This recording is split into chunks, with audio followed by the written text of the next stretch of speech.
from Global, leading Britain's conversation. The Nigel Farage Show.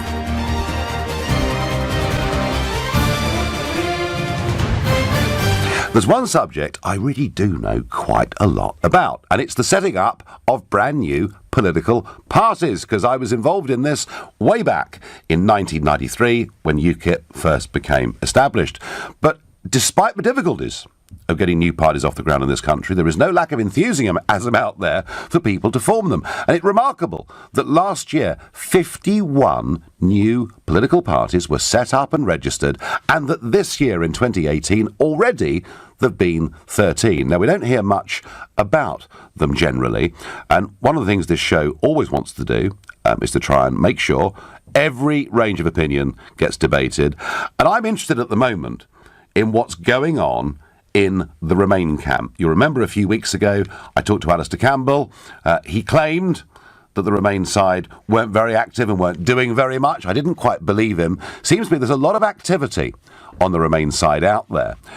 Now, you know, I'm going to have this debate this morning, and I want you to engage yourselves in this, to ask yourselves the question, is there room for a new political party in the UK, and particularly one that has Remain, has a second referendum at the centre of its discourse? And you can engage in that by calling 0345 6060 973. You can text to 84850. You can tweet using the hashtag Farage and LBC at LBC. And of course, you can watch us on Facebook and comment there too. Well, joining me this morning is Sandra Kaduri. She's the co-founder of Renew, a new political party, recently registered, and I think you've had your first press launch, is that right? We have. Renew was set up last autumn after the elections by a group of independent candidates, and I joined them straight after. And our proposition is basically we want to rethink Brexit, renew Britain. And we believe that we want to deliver social change for the country and address inequality, drive prosperity, but from a position of strength within the European Union. Right, so effectively, for you to be successful with the goals of your party, you have got to have a second referendum, haven't you?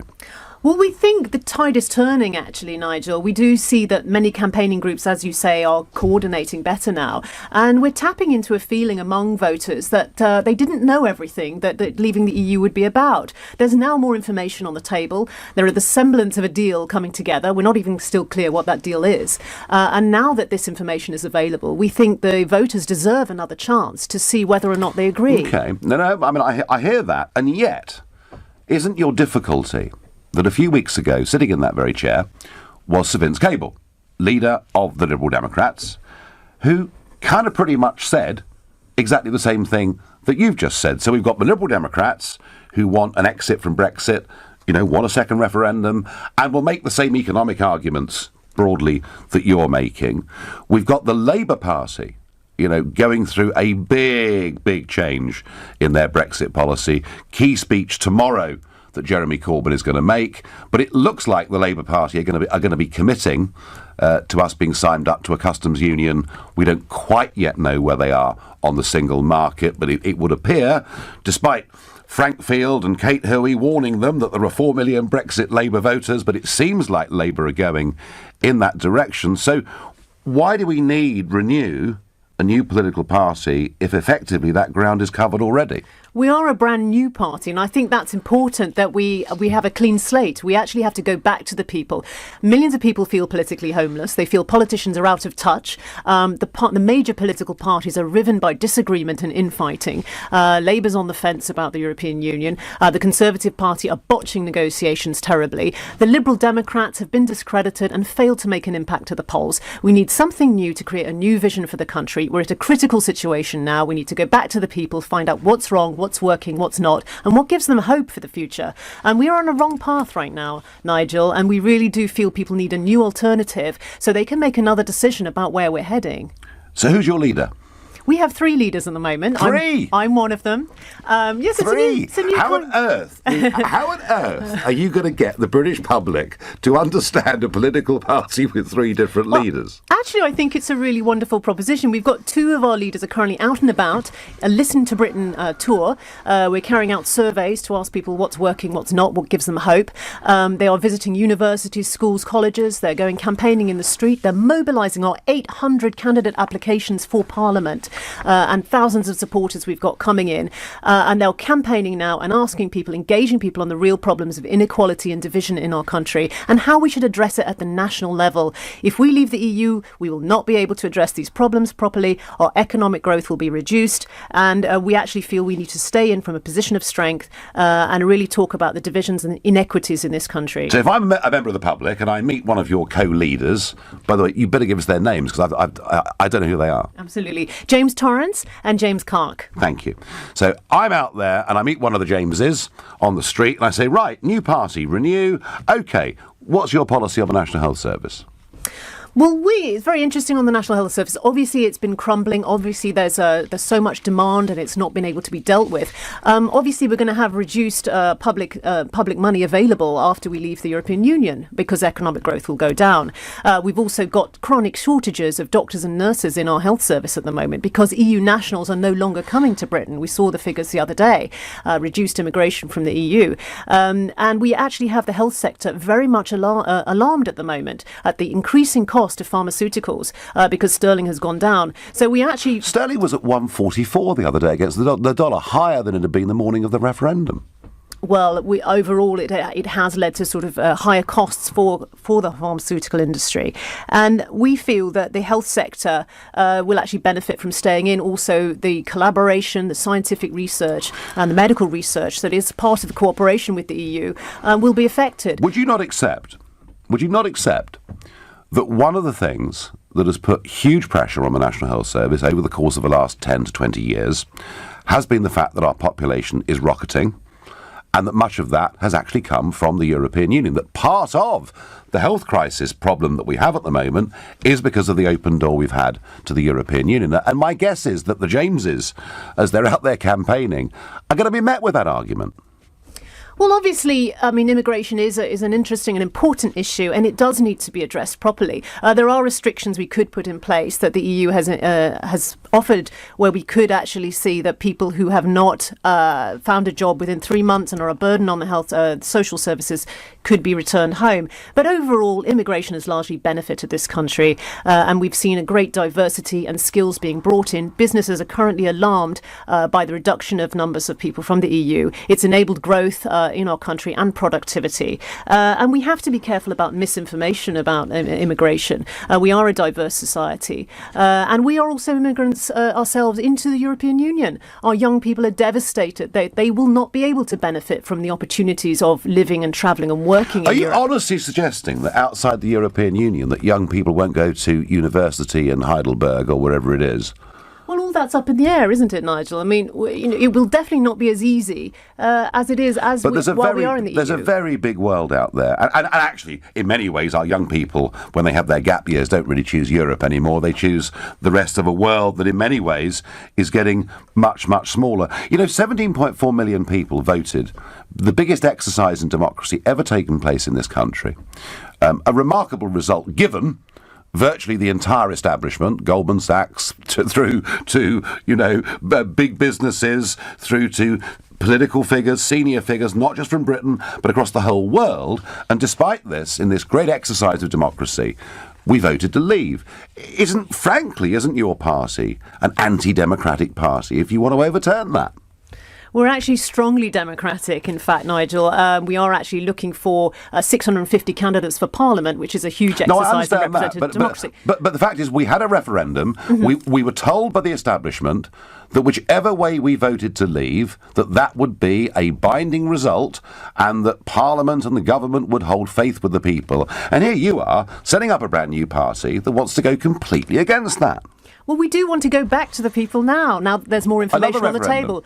Well, it would be a first vote on the final deal. When people voted on June 23rd, they did not know exactly what leaving the EU meant. And there wasn't a proposition from people. They voted to leave. And actually, it was only a narrow majority that voted in favour. And some polls show that there is now a majority in favour of remaining in the EU. And with that uncertainty, it surely is not responsible for us as a country to make such a monumental and existential decision unless we know that a serious majority of the country are on side with this. There is not enough consensus right now. Obviously, the problem of Ireland was never discussed during the referendum campaign. Issues of security and our global influence were not discussed. Scotland, our major cities. No one disagrees. No one disagrees. Nigel, let me just say one of course, point. this is complex. But Sandra, the point I'm making is we did have a result.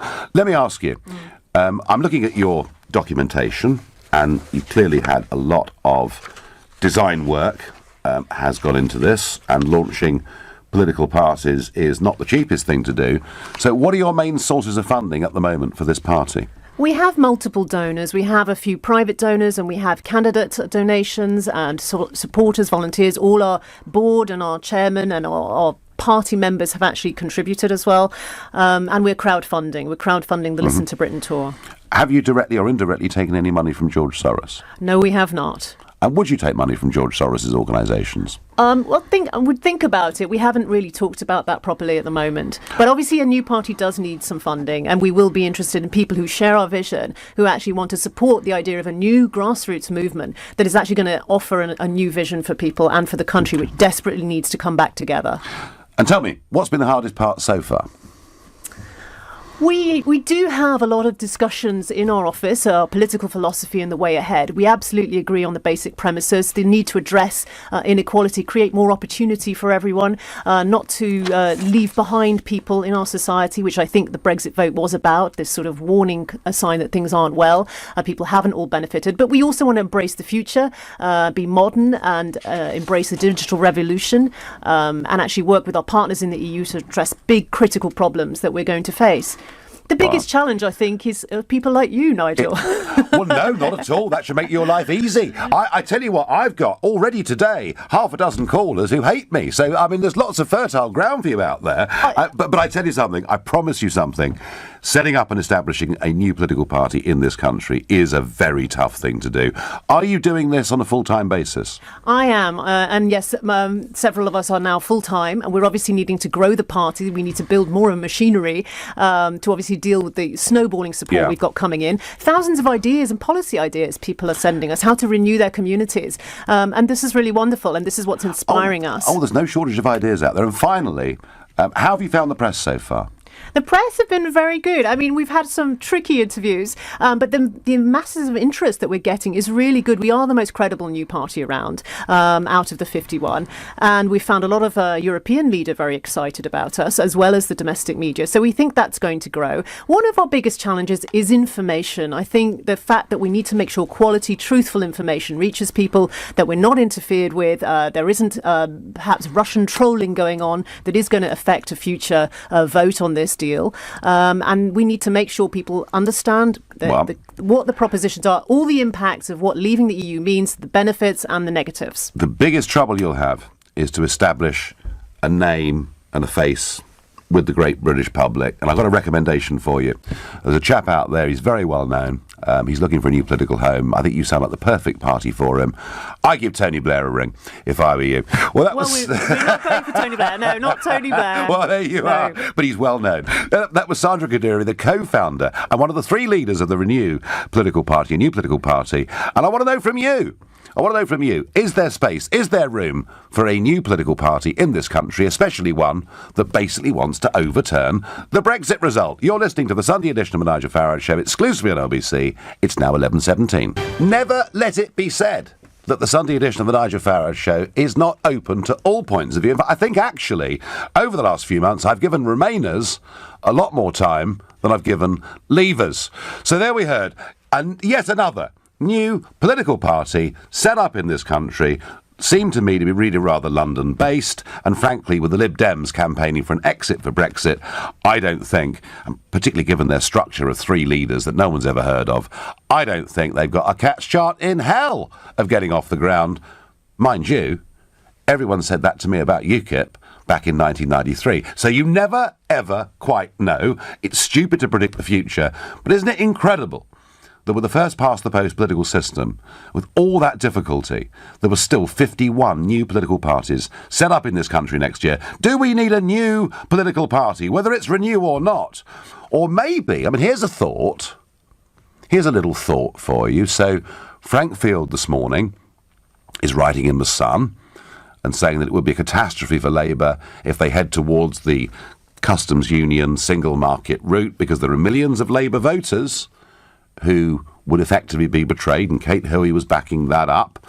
And then you've got Jacob Rees-Mogg's group of 63 MPs saying that Brexit's not being delivered properly, and then you've got UKIP, not a strong... I mean, maybe there needs to be a great big new political party that brings together everybody that wants a clean Brexit. There's a thought. 0345 6060 973. Daniel is calling from Finchley. Good morning. Good morning, Nigel. I think first, by dint of the fact you just pointed out that 51 new political parties were formed last year, yes, indicates that there's more than a space. There's a desperate need for a new political party. So I think the main issue at the moment is both Labour and Conservative are tarnished brands, and they're so kind of entrenched in their narratives and going more to the left and more to the right. And actually, I think if a new party was formed that was authentic and honest about kind of why we're in the mess we're in, I think you'll find, at the right end of life. So, Daniel, are you talking about perhaps a centre party?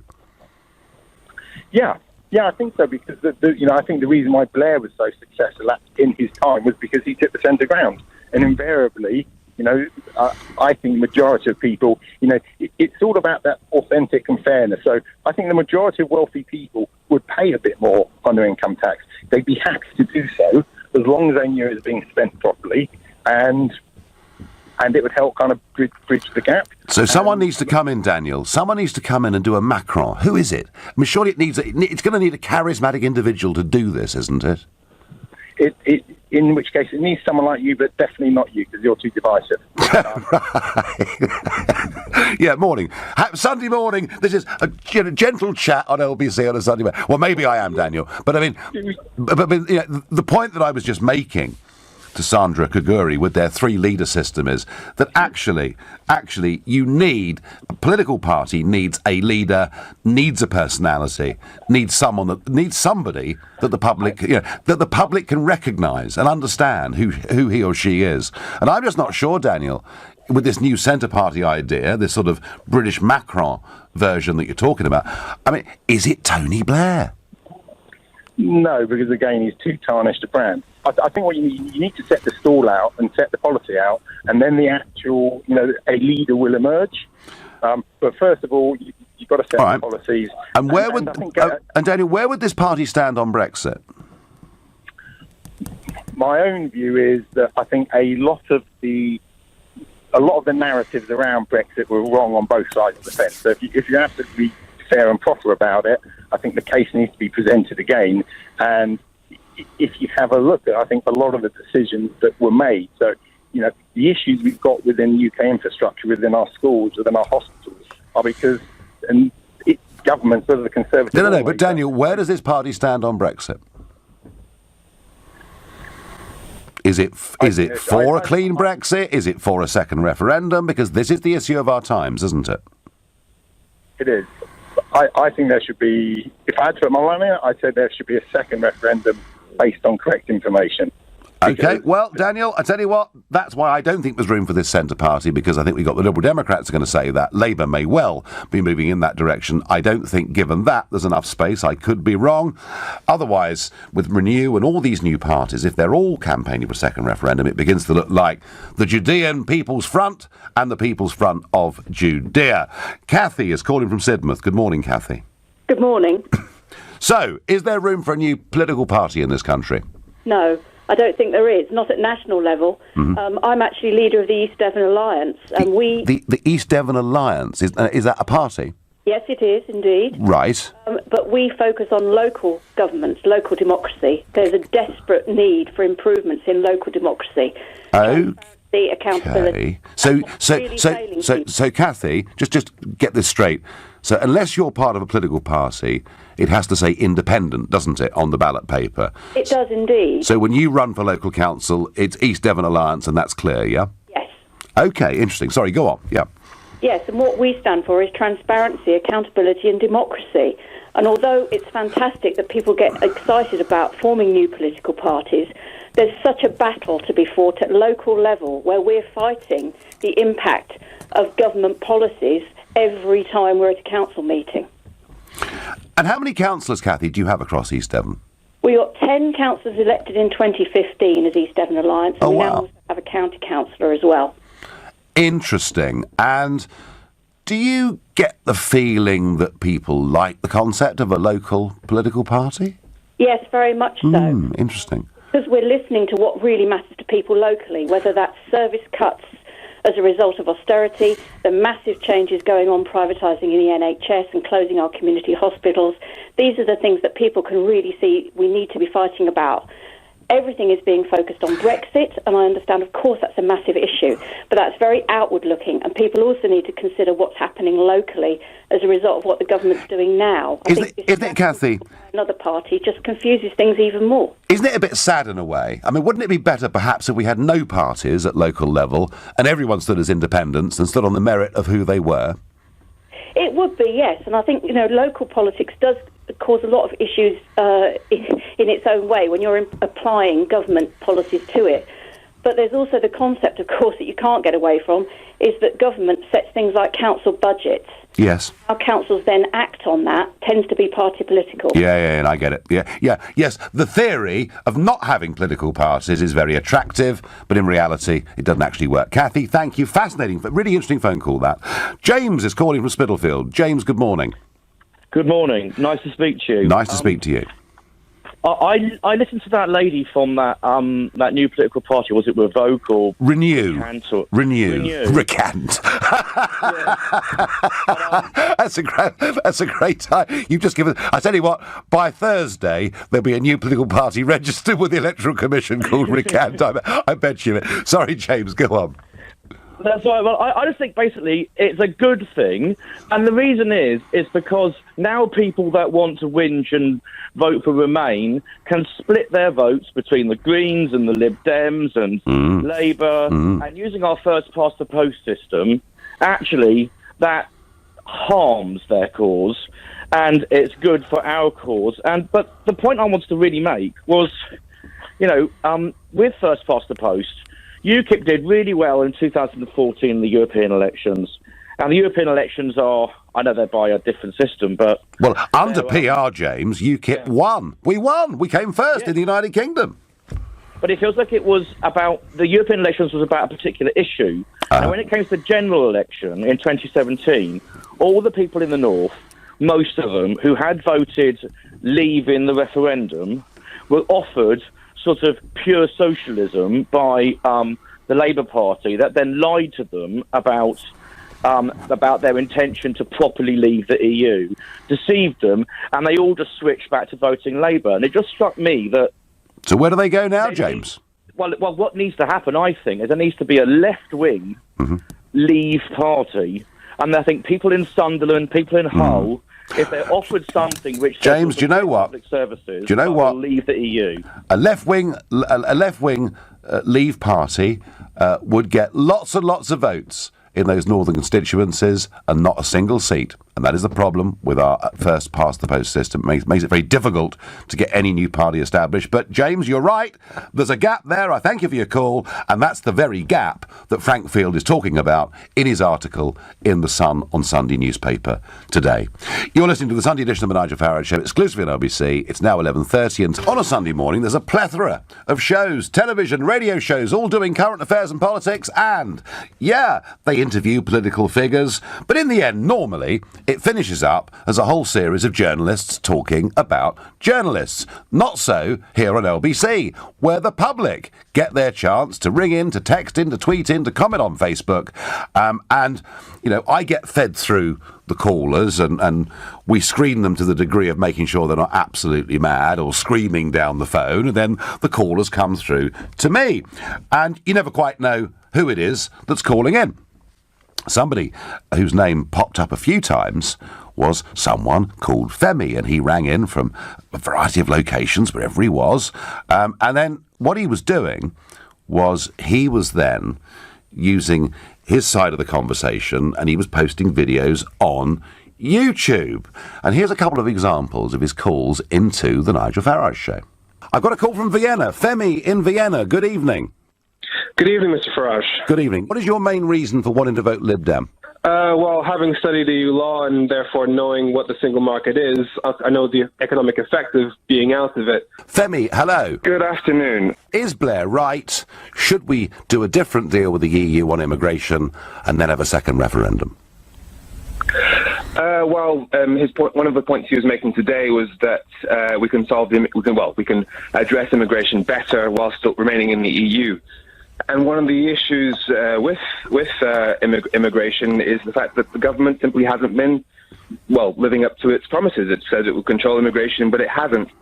Well, obviously these videos and these calls caught people's eye a little bit, and it's all really rather bounded on. And I sort of almost think maybe ringing into this show is making this guy, and as a result of it, he set up a new pressure group called Our Future, Our Choice, and he's gaining a bit of notoriety, and he's appearing across quite a few media platforms. Femi, good morning. Good morning, Mr. Farage.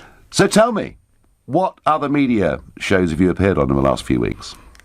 Sky News, BBC. I was on Any Questions 2 nights ago. And Alistair Campbell is a big fan, big supporter. I've noticed that, and he too a regular on this show. So I've got your blurb here, and I'm kind of lifting the bonnet a bit on what's happening in the Remain movement out there. We've just spoken to a new political party, and you're a new pressure group, not a party. Our Future, Our Choice is a group of angry, determined young people who think Brexit is a disaster and it should be stopped. OK, it was perfectly clear what the aims of the organisation are. How do you... it's funny, I mean, the youth situation is very interesting, isn't it? That about 2/3 of young people voted to remain in the referendum. And yet, across much of the rest of Europe, and in particular in Italy, which has got a big election coming up in a few months' time, increasingly it's the young people in Europe that are turning against the European Union, and in particular against the currency. And yet the British are going in the opposite direction. What is it, in a couple of sentences, that young people, in your view, like about the European project? For one, it gives us a lot more opportunities, and generally speaking, we want our children to have as many opportunities as possible.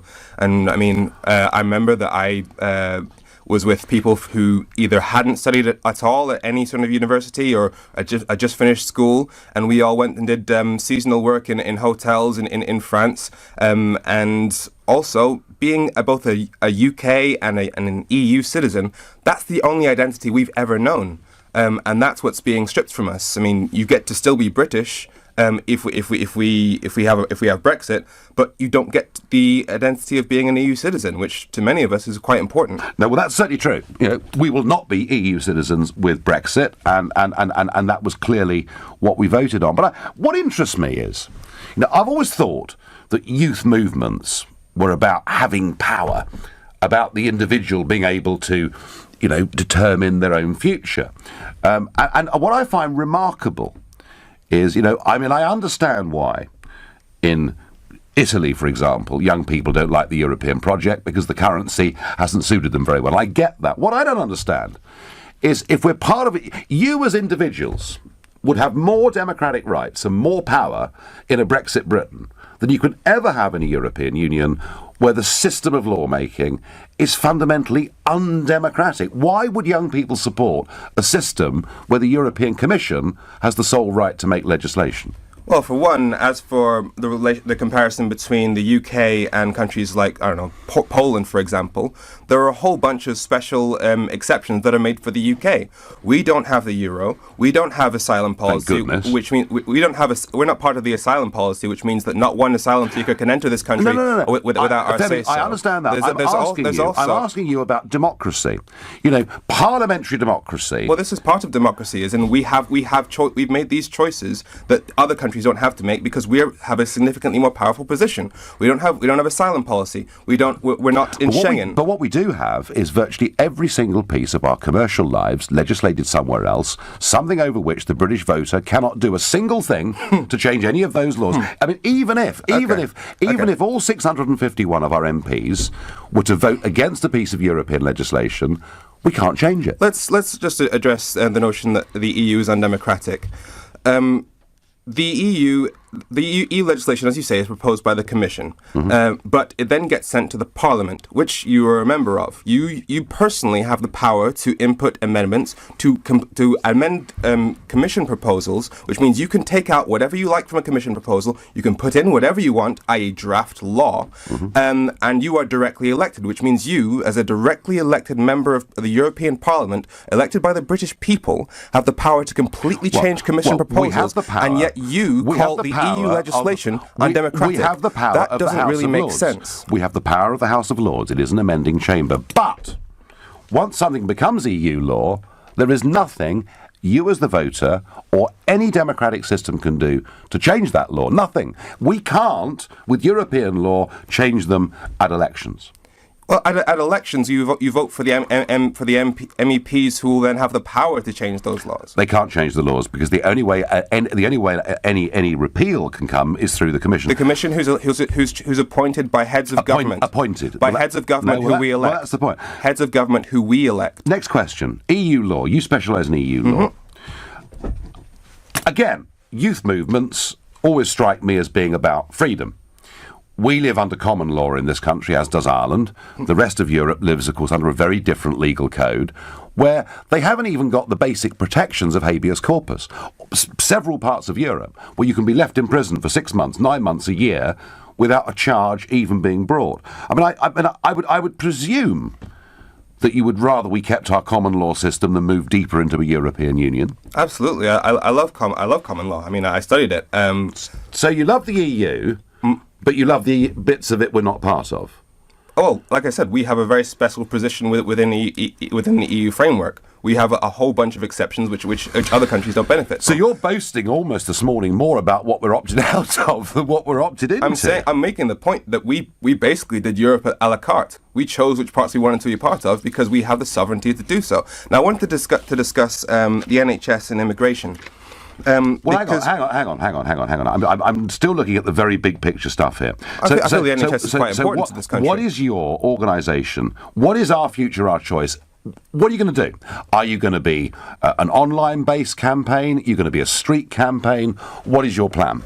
Both. 2 days ago we were in Hull speaking to some local people, including fishermen, and many of them, in fact, we spoke to several Leave voters who actually said, "I voted Leave. I still think we should leave. However, the government is making a mess of this deal, and there we'll find some very broad agreement." Yes, and many Leave voters are of the opinion that if this government comes back with a deal that is going to hurt us, we, the people, should be able to say, actually, stuff that. We don't want this. So will you, as you did at the last election, be an organisation? I mean, you voted Lib Dem, I believe, last time. Actually, I changed my mind. Strategically, I voted Labour, even though I'm in two minds about that now.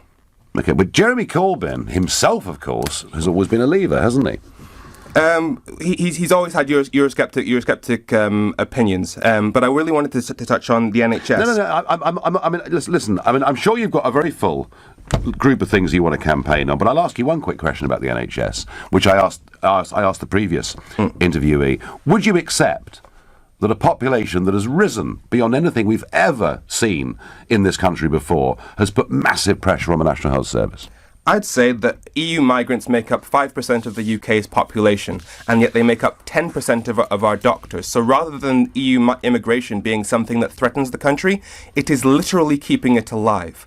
And instead of pointing out the fact that the arrival of EU migrants is helping our NHS, what did you say? And I quote, before the referendum, you said, "There is nothing we can do to stop unlimited numbers of EU people coming to this country and enjoying the same rights and privileges as all the rest of us." Yeah. And then, when I pointed out to you in a conversation that we had that under EU law, you can't come here without a job unless you have enough resources to not become a burden. But that's never been enforced, Femi. And if it was enforced... So who do we blame? Do we blame the EU? If we started deporting people... Do we blame the EU? If we started deporting people after 3 months because they haven't got jobs, you and your lot would all be screaming blue murder and saying we'd become some fascist dictatorship. So you're saying that it'd be bad to deport people? Do you accept? The UK has the power under EU law. Do you accept to put limits on immigration? A population rising by 500,000 every year has put huge pressure on the National Health Service. Given that EU migrants contribute more doctors than the UK population, so surely a country that's looking after its own strategic future,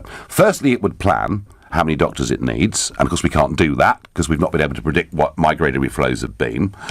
And secondly, shouldn't we actually be training enough nurses and doctors ourselves in this country to do these jobs? Well, there's nothing currently stopping us from doing it, and yet still EU migrants make up more doctors than we do. Now, I have to say, I'm very worried about. Listen, I'm afraid we're out of time, Femi. I can see you've got a massive passion that there are restrictions that can be placed, which goes directly against what you said during the referendum. You cannot. It is completely. So will you admit that you lied about EU law? Will you admit that you lied about EU law? It's unenforceable. We have a different. Belgium enforces it. When I went to Belgium, a different system in the rest of Europe.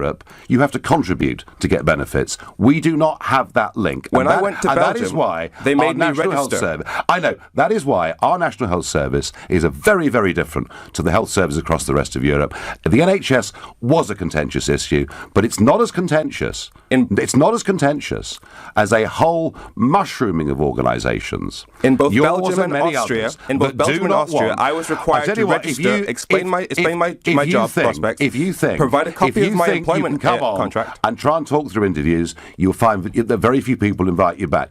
What would you, in a sentence, ask the Prime Minister to do? She's going to a summit on the 22nd of March. What would you like her to say when she comes back? I'd like her to say that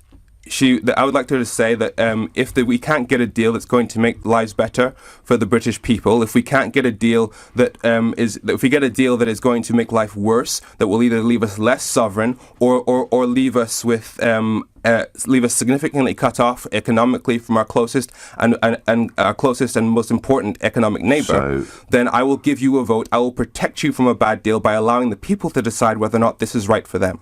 OK, well, there's a lot of calls for a second referendum. You're listening to the Sunday edition of the Nigel Farage Show, exclusively on LBC. It's now 11:48. There's a host of new political parties and new political organisations springing up, and many of them are backing the Remain cause. And I'm going to keep on asking, when new political parties emerge and campaign groups emerge, how many of them are being funded by George Soros? It is a legitimate and fair question. But is there room? Is there room for a new party in British politics? A new party to reverse Brexit. It ain't happened yet, so how will we know what life's like as an independent nation again, says Helena. Danny is a first-time caller from Camberwell. Good morning. Thanks for having me on. Good morning, Danny. Is there room for a new party, Danny? Now, I'm rather split on this issue because I do believe we are living in very interesting times, on parallel times in many, in every case. Yeah. Because we have many large swaths of disadvantaged people and people who feel disenfranchised from the political system around the country and practically in every Western European democracy today. And we've seen President Trump talk with this very same rhetoric about the forgotten men and women of the country. And so I think it is a time of the political outsider. It's a time when someone who can come from externally and can actually shake up the political system a little bit. It's a time when people, I feel, they want that, they're drawn to that, and so that's a void which has to be filled in the United Kingdom. I think UK was filling that role, but obviously with successive leadership elections, I feel like they've slightly drifted away from that. But I feel like there is a vacuum to be filled there, and I think it must be filled by a Brexit-supporting party rather than a party looking for... No, Danny, the government would argue that they are the Brexit-supporting party. Oh, well, I'd say with numerous inconsistencies on the issues of the single market and customs union, despite their manifesto and their kind of power struggle within the cabinet, is distracting from the key issue and Brexit that we voted for.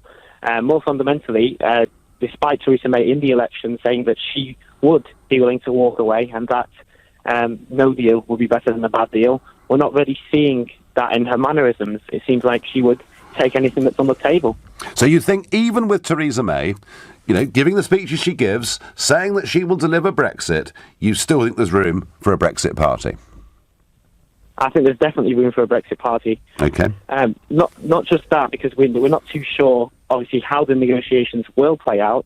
But nevertheless, there is still a vacuum to be filled on the right of British politics as well. What that caller referred to earlier as a left-wing Brexit-supporting party, that's certainly an idea that would work, because that's not really a vacuum that's being filled, and certainly many people within the northern heartlands of the UK would be supportive of that. But definitely on a right low-tax party, with one that supports low regulations, I think we have a vacuum for that too, because the Conservative Party has not necessarily filled that role. Danny, if we had PR, both of those parties would establish a good headcount in Parliament. Under our current system, they're not going to get anywhere. Danny, I thank you. Martin is calling from Croydon. Good morning, Martin. Good morning, Nigel. So, is there room for a new party? Well, I started my own political party in 2015. I stood in Croydon Central, which is a marginal seat, and I got 57 votes. 57. A lot of people thought I would get nowhere near that, but I put together my own manifesto, and a great learning experience. I'm so glad I did it. I've disbanded the party now, but I was hoping to get a philanthropist interested in my thinking. Funding is a big problem, isn't it? But I only need one philanthropist to be on side with me, and I can make it fly from there. Well, Martin, you say that. But and yes, money is an issue with political parties. But even if you had money, if you didn't have, a clear branding that the public understood, and frankly, an identifiable leader, it still wouldn't go anywhere. Well, I've got what it takes to be a leader. I market myself as the Nigel Farage of the centre-left. How does that work? Well, nobody. You can't go out there and say, "Vote for me. I'm like Nigel Farage," can you? Well, I can. I don't suffer fools gladly. You don't suffer fools gladly. I don't suffer fools gladly. And with you from the sort of centre right and me from the centre left, I think we should run the whole planet, to be honest. Well, there we are. Well, Martin, thank you very much for your call.